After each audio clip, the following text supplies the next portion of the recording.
Okay friends.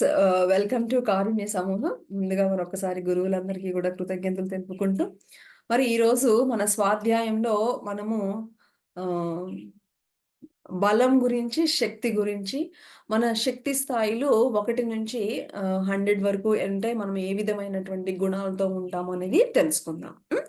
First బలము అంటే గనక ఫోర్స్ మై డియర్ ఫ్రెండ్స్. ఏదైనా ఒక వస్తువుని విసిరేయాలన్నా, ఏదైనా ఒక పని చేయాలన్నా కూడా మనందరికీ కావాల్సింది ఏంటి అంటే బలం అనమాట. బలంతో చేసేదానికి దేనికైనా సరే దానికి చర్య, ప్రతిచర్య అనేది ఉంటుందనమాట. మరి శక్తి అంటే గనక అంటే కాన్షియస్‌నెస్ అన్నమాట. దీనికి ఏంటి అంటే ఇది విశ్వానికి సంబంధించింది. ఇది భగవంతునికి సంబంధించింది. ప్రతి ఒక్కరిలోనూ ఉన్నటువంటి శక్తి అన్నమాట ఇది. ఇది మల్టీ డైమెన్షన్స్‌లో ఉంటుందన్నమాట. ఇది ఇక్కడంతా కూడా వన్నెస్ అన్నమాట. ఈ శక్తి అనేది వన్నెస్‌లో ఉంటుంది.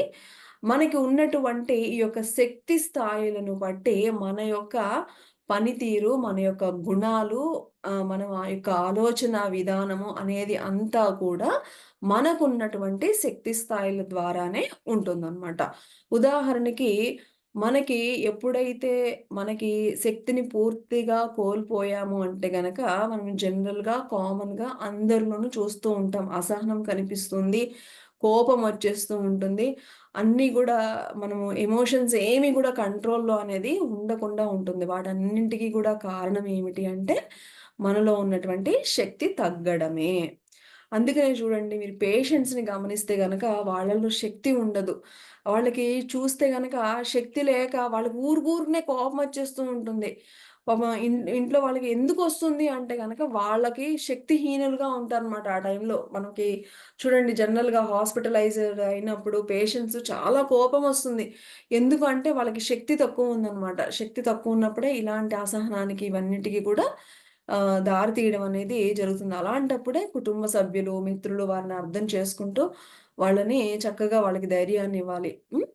మరి ముఖ్యంగా ఈ యొక్క శక్తి స్థాయిల్ని యూనిట్స్‌లో మరి ఆహ్, చెప్తే గనక అది 0 నుంచి 1000 వరకు గనక తీసుకుంటే గనక ఉదాహరణకి ఈరోజు కొన్ని చూద్దాము. ఉదాహరణకి 0 నుంచి ముఖ్యంగా అంటే క్రిమికీటకాల యొక్క స్థాయి అన్నమాట. అంటే 0 నుంచి 19 యూనిట్స్‌లో గనక ఉంటే గనక జనరల్‌గా ఈ యొక్క శక్తి స్థాయిలు బాక్టీరియా, వైరస్‌లకి వాటి అన్నిటి కూడా యొక్క శక్తి స్థాయి ఎలా ఉంటుందంటే ఈ మధ్యలో ఉంటుందన్నమాట. 0 నుంచి 19 ఎక్కడైనా సరే ఉండవచ్చు. ఇక మరి ఇంకొంచెం ముందుకు వెళ్తే గనక ఒక 20 యూనిట్లు గనక వెళ్తే గనక అంటే మనిషి యొక్క ఈ యొక్క శక్తి స్థాయిలు వాళ్ళు తీసుకునేటువంటి ప ఆహారం కానివ్వండి, పరిస్థితులు కానివ్వండి, దాన్ని బట్టి అది పెరుగుతూ ఉంటుంది, తగ్గుతూ ఉంటుంది. ఒకసారి సపోజ్ మిమ్మల్ని బాగా అప్రిషియేట్ చేస్తూ ఉన్నారనుకోండి, ఎలా ఉంటుంది? ఒక హైలో ఉంటుందనమాట. అలాగే అలా కాకుండా మిమ్మల్ని తిడుతూ ఉన్నారనుకోండి, అది డౌన్ అయిపోతూ ఉంటుందనమాట. సో, అలాగా ఒక మానవుల యొక్క యూనిట్స్ అనేది వాళ్ళకు ఎదురయ్యేటువంటి పరిస్థితులకి అనుగుణంగా అది పెరుగుతూ ఉంటుంది, తగ్గుతూ ఉంటుంది మై డియర్ ఫ్రెండ్స్. ఉదాహరణకి ఇక్కడ 20 యూనిట్స్ గనక శక్తితో మనం ఉంటే గనక, మన యొక్క బిహేవియర్ ఎలా ఉంటుంది అంటే గనక ఎప్పుడూ కూడా మరి అవమానం అనమాట. ఎవ్వరు ఏది చెప్పినా కూడా అవమానంతో ఫీల్ అయిపోతూ ఉన్నాము అంటే గనక అక్కడ మన ఎనర్జీ లెవెల్ 20కి పడిపోయింది అన్న విషయాన్ని మనం ఇక్కడ అర్థం చేసుకోవాలి. అంటే అప్పుడు ఏం చేయాలి? మనము ఆ యొక్క గిల్టీ ఫీలింగ్ ఇవన్నీ కూడా మనలో ఉన్నాయి అంటే గనక వెంటనే మనం అర్థం చేసుకొని, యెస్ నా యొక్క ఎనర్జీ లెవెల్స్ డౌన్ అయిపోయాయి. సో, నేను ఇమ్మీడియేట్‌గా ధ్యానం చేయాలని మనము ఇమ్మీడియేట్‌గా మెడిటేషన్‌లో కూర్చోవాలి మై డియర్ ఫ్రెండ్స్. ఇది అంటే ఇవన్నీ గూడా ఏదో చెప్పడం కాదు. ఇవన్నీ గూడా ఎంతో రీసెర్చ్ చేసి సైంటిఫిక్‌గా ఇచ్చినటువంటి ఇవే నేను చెప్తున్నాను మై డియర్ ఫ్రెండ్స్. ఓకే. అలాగే సో, అంటే ముఖ్యంగా బిడియం అనమాట. ఎవరితోన్నా మాట్లాడాలన్నా, ఏదన్నా చెప్పాలి అన్నా కూడా బిడియం అనమాట.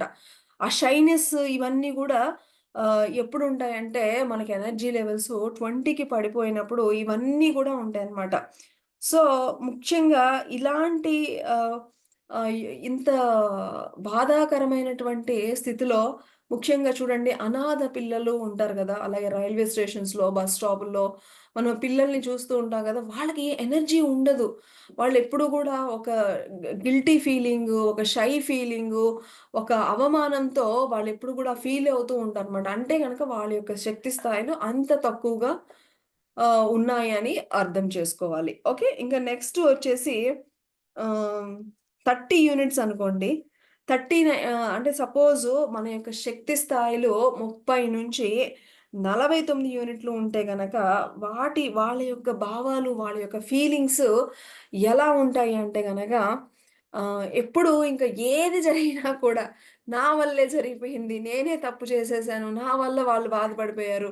నా జీవితం ఇంక ఇంతే. నేనింకేం చేయాలి? అని ఇలాంటి భావనలతోనే ఉంటూ ఉంటారు మై డియర్ ఫ్రెండ్స్. ఇక్కడికొచ్చేసరికి ముఖ్యంగా ఆహ్, ఇలాంటి ఇలాంటి తక్కువ స్థాయిలో యూనిట్స్‌లో ఉన్నప్పుడు ముఖ్యంగా ఏంటంటే ఆహ్, వాళ్ళని నిందించుకోవడము, మేమింక పుట్టుకతోనే పాపులము అని అనుకోవడము, ఇలాంటివన్నీ గూడా జరుగుతూ ఉంటాయన్నమాట. ఆహ్, ఒక్క నిమిషం ఫ్రెండ్స్. ఆహ్, ఓకే. అలా గాకుండా సపోజు మన యొక్క శక్తి స్థాయిలు 50 యూనిట్లు ఉందనుకోండి. అప్పుడు మనమేంటంటే,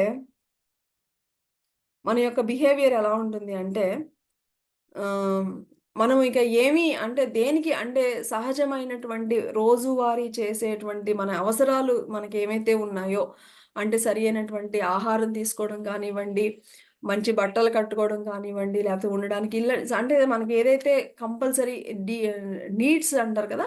అవసరాలు ఏమైతే ఉన్నాయో అవన్నీ వాటికి కూడా బాధపడిపోతూ ఉంటారనమాట. వాటికి కూడా చాలా కష్టంగా ఫీల్ అవుతూ ఉంటారనమాట. అక్కడ ఎందుకు ఈ రోజుల్లో పని చేసుకుంటే అనేక మార్గాలుంటాయి మై డియర్ ఫ్రెండ్స్. మనం తినే ఒక ముద్ద సంపాదించుకోవడం చాలా మరి ఆ పని చేసేటటువంటి తత్వం ఉండాలి గానీ, ఆ యొక్క మనము చేయగలిగేటువంటి ఒక ధైర్యము అవి ఉండాలి కానీ, ఎలాగైనా సరే సంపాదించుకోవచ్చు. ఏం చదువులున్నా, లేకపోయినా ఎంతోమంది చేస్తున్నారు. ఎందుకు అంటే వాళ్ళ యొక్క శక్తి స్థాయిలు బావున్నాయి. ఎవరికైతే ఈ యొక్క శక్తి స్థాయిలు ఈ మధ్యలో ఉంటాయి. అంటే 50-75 యూనిట్ మధ్యలో ఉంటాయో, వాళ్ళకేంటంటే అవి గూడా చేసుకోలేనటువంటి, అవి గూడా పొందలేనటువంటి స్థితిలో వాళ్ళుండడం అనేది జరుగుతూ ఉంటుందనమాట. సో, మనం ఇచ్చేటువంటి ఆహ్, ఏమైనా సరే డొనేషన్స్ కానివ్వండి, బట్టలు కానివ్వండి, అవి ఏదో టెంపరరీగా కానీ వాళ్ళకి ఏమాత్రము కూడా ఆహ్, పర్మనెంట్‌గా గూడా ఏమీ హెల్ప్ అవ్వదనమాట. అందుకనే ప్రతిసారి అందరికీ కూడా ధ్యానం నేర్పించండి అని గూడా చెప్తూ ఉంటారు.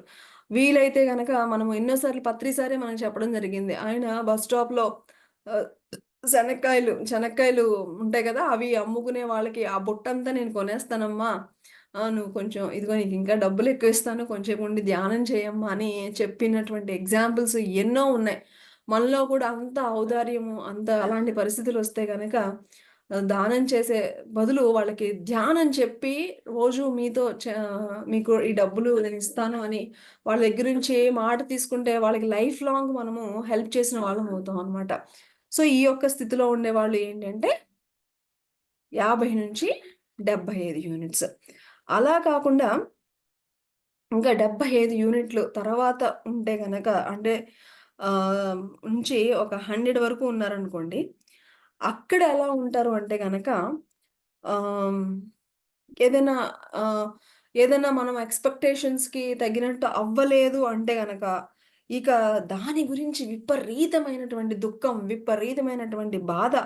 ఇక దాని నుంచి బయటపడడం అనేది చాలా కష్టం అనమాట. అలాంటి స్థితిలో ఉన్న వాళ్ళందరూ కూడా ఈ యొక్క 75 ఈ స్థితిలో చాలా కామన్‌గా ఉంటారు.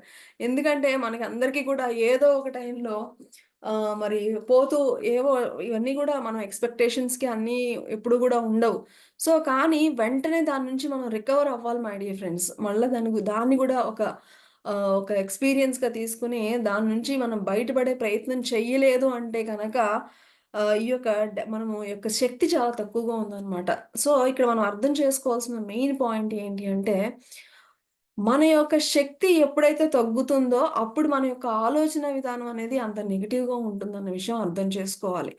సో, మరి దీని నుంచి బయటపడడం ఎలాగా అంటే గనక, తిరిగి మళ్ళా మనం ఎక్కడికి రావాలి అంటే, ధ్యానం దగ్గరికి రావాల్సిందే. మనందరం కూడా మరి ఆహ్, మహానుభావుల్లాగా మనం కూడా హనుమంతుల వారిలాగా, ఆంజనేయ స్వామి వారిలాగా మనం గూడా ధ్యానం చేయాలి. శివుడు, విష్ణువు ఎవరైతే మహానుభావులు మరి మనం దేవుళ్ళని ఎవరైతే చెప్పుకుంటున్నామో వాళ్ళందరూ గూడా చేసింది ఇదే మై డియర్ ఫ్రెండ్స్. మరి వాళ్ళలాగా మనం గూడా శక్తివంతులు, వాళ్ళలాగా దివ్య గుణాలతో మనం ఎదగాలి అంటే గనక, మనందరం ఎంత బాగా శక్తి తీసుకుంటే, మనము కూడా అంత బాగా మరి మహానుభావులమవుతాము. మనము గూడా దివ్యులము, దేవతలము అవ్వగలుగుతాము అని మనం ఇక్కడ తెలుసుకోవచ్చు. ఎందుకంటే ఉదాహరణకి 'రత్నాకరుడు' అనే ఆయన దొంగ. ఆ దొంగ అంటే ఆయన లెవెల్స్ ఎంత తక్కువ చూడండి. అంటే, అంటే లెస్ థాన్ 75 అంటే 75 కంటే గూడా తక్కువ ఎనర్జీ లెవెల్స్ దొంగ ఇలాంటి ఇవన్నీ పనులు చేసే వాళ్ళందరి యొక్క శక్తి స్థాయి ఏంటంటే 75 కంటే కూడా తక్కువ. కానీ మరి ఆయన ధ్యానం చేయడం వల్ల ఒకానొక వాల్మీకి అవ్వగలిగారు. మరి అలాగే బుద్ధుడి యొక్క కథలలో మనం తెలుసుకున్న అంగుళీమాలికుడు కూడా అంగుళీమాలికుడు ఆయన గూడా మరి అందరిని చంపేసి వాళ్ళ యొక్క వేళ్ళని మెడలో వేసుకునేటువంటి ఒకానొక రాక్షసుడు మరి ఒక బుద్ధుడు కింద అవ్వడానికి కారణం ఏంటంటే, మరి మహానుభావులని కలవడం అంటే ఒక బుద్ధుడితో తారసపడడం. అదే వారి యొక్క జీవితాన్ని మార్చేసింది మై డియర్ ఫ్రెండ్స్. మరి ఆ ధ్యాన సాధన వల్ల మరి ఒక చక్కటి స్థితికి మరి ప్రతి ఒక్కళ్ళు అంటే మన యొక్క లెవెల్స్ ఏ విధంగా ఉన్నా, మనం ఎలాంటి వాతావరణంలో పుట్టినా, ఎలాంటి శక్తి స్థాయిల్లో ఉన్నప్పటికీ కూడా, మనం ప్రతిరోజు ధ్యానం చేసి మన యొక్క శక్తి స్థాయిని పెంచుకోవచ్చు. సో, మనందరం కూడా మరి దివ్యులము, దేవతలము అవ్వాలి. మహానుభావుల కోవలో నడవాలి అంటే ప్రతిరోజు ధ్యానం అనేది కంపల్సరీగా చేయాలి. Okay friends. ఇది మనకి ఈరోజు మన కారుణ్య సమూహంలో ధ్యానము చేయుటకు మరి మహానుభావుల నుంచి తీసుకున్నటువంటి ఒక చక్కటి స్ఫూర్తిదాయకమైనటువంటి స్వాధ్యాయం. Okay friends. Thank you. తిరిగి మన రేపటి స్వాధ్యాయంలో కలుసుకుందాం.